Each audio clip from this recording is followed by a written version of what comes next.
الشیطان الرجیم بسم اللہ الرحمن الرحیم۔ آئیے تفصیل اشرفی کا بیان سننے سے پہلے ہمارے آقا مدینے والے مصطفیٰ صلی اللہ تعالی علیہ وسلم کی بارگاہ عالی میں درود پاک کا ہدیہ نشاور کرے اور جھوم جھوم کر بلند آواز سے پڑھے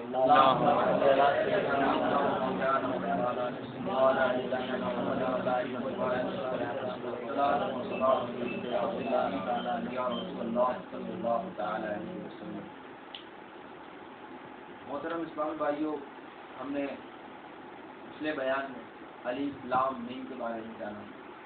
انشاءاللہ تعالیٰ اچھی اچھی نیتوں کے ساتھ آج کا بیان بہت اہم ہے، بڑی توجہ سے سنیں۔ ذالک الکتاب لا ریب فیہ ھدی للمتقین، وہ کتاب کہ کسی قسم کا شک نہیں جس میں ہدایت ہے ڈر جانے والوں کے لیے۔ تفسیر۔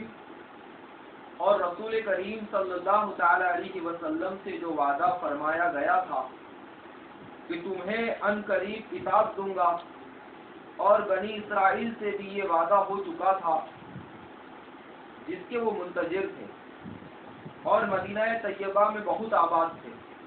وہ شاندار کتاب یہی قرآن کریم ہے، اور یہی ایک ایسی کتاب ہے کہ جس کے کلام الہی ہونے میں، تحریف سے پاک ہونے میں، تبدیل سے مربع ہونے میں، جد اعزاز تک پہنچنے میں، معجزہ ہونے میں کسی قسم کا شک نہیں۔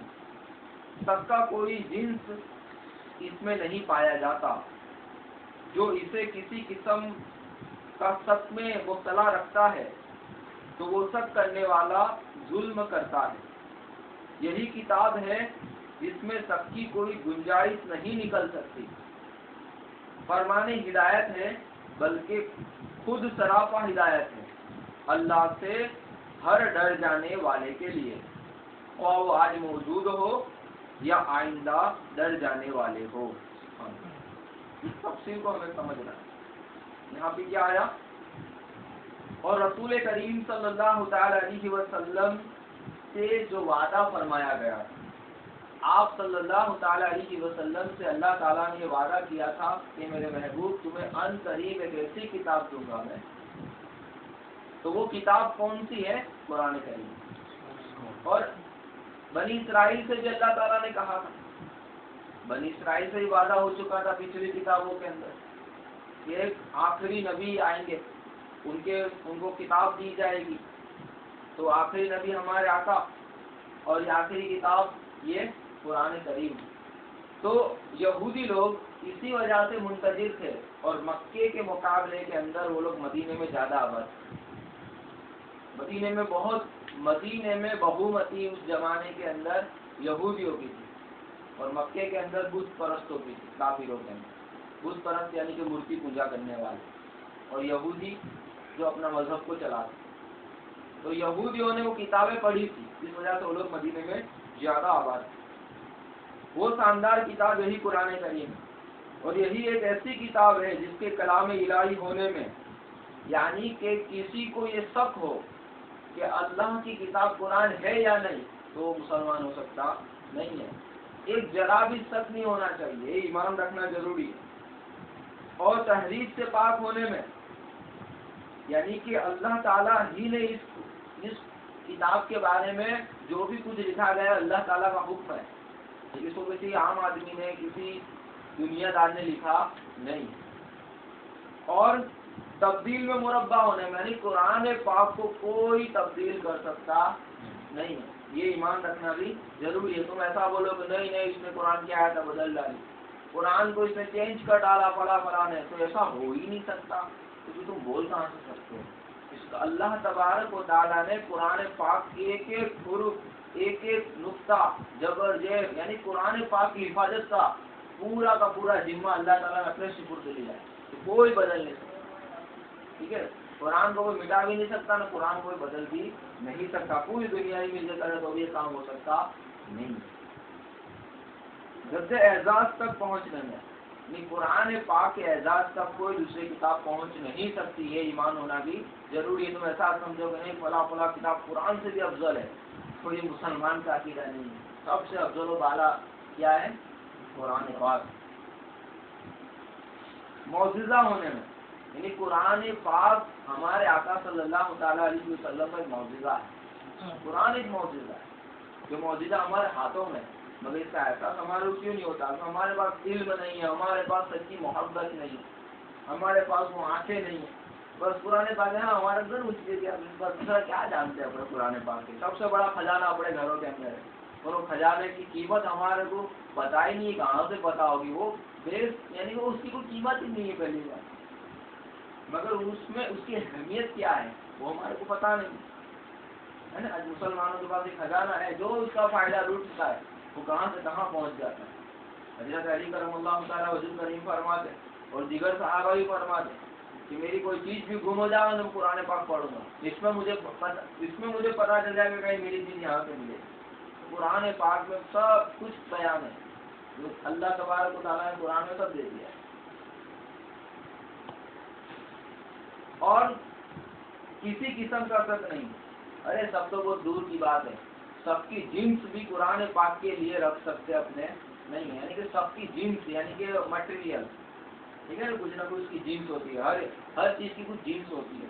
تو قرآن پاک کے سب رکھنے کے یعنی سب کی جنس بھی ہم مسلمانوں کے دلوں میں نہیں آتی۔ قرآن پاک میں سب ہو ہی نہیں سکتا، ہم جو قرآن پاک میں شک کرے، قرآن پاک میں شک کرنے سے مطلب یہ ہے کہ اس کی کوئی بھی بات کے اوپر شک نہیں کرنے، جو بھی حکم آیا وہ ہاں صحیح ہے یہ ہے، شک کرنا مسلمانوں کا کام نہیں ہے۔ جو قرآن پاک کے حکموں میں شک کرتے ہیں وہ کیا ہوتا ہے؟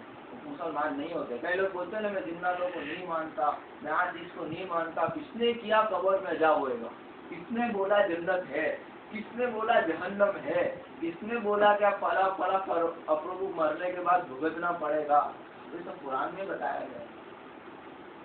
کس نے ایسا بولتا اپنے جادو مانو کو نہ مانیے، اب بھائی قرآن میں جادو کا ذکر ہے، اب جنات اس میں اردو مضبوط ہوتا نہیں، اس کا مطلب کیا ہے کہ تمہیں قرآن پاک تو جن موجود ہے قرآن میں تو میرا جنات ہوتے نہیں، اسے بولنے سے پہلے سوچ آ جائے مسلمان سر اپنے کہتے ہیں نا اپنا نام کیا ہے کام کیا ہے نہیں، ٹھیک ہے، تو سب کی گنجائش بھی نہیں نکل سکتی۔ فرمان ہدایت ہے بلکہ خود سراپا ہدایت ہے، قرآن پاک پوری دنیا کے لوگوں کے لیے ہدایت ہے، مگر شرط ایک رکھی اللہ تعالیٰ نے، ایک شرط ہے اللہ سے ڈرنے والے کے لیے، جو آج موجود ہو یا قیامت تک آئیں گے، جو اللہ سے ڈرے گا اسی کو قرآن سے ہدایت ملے گی۔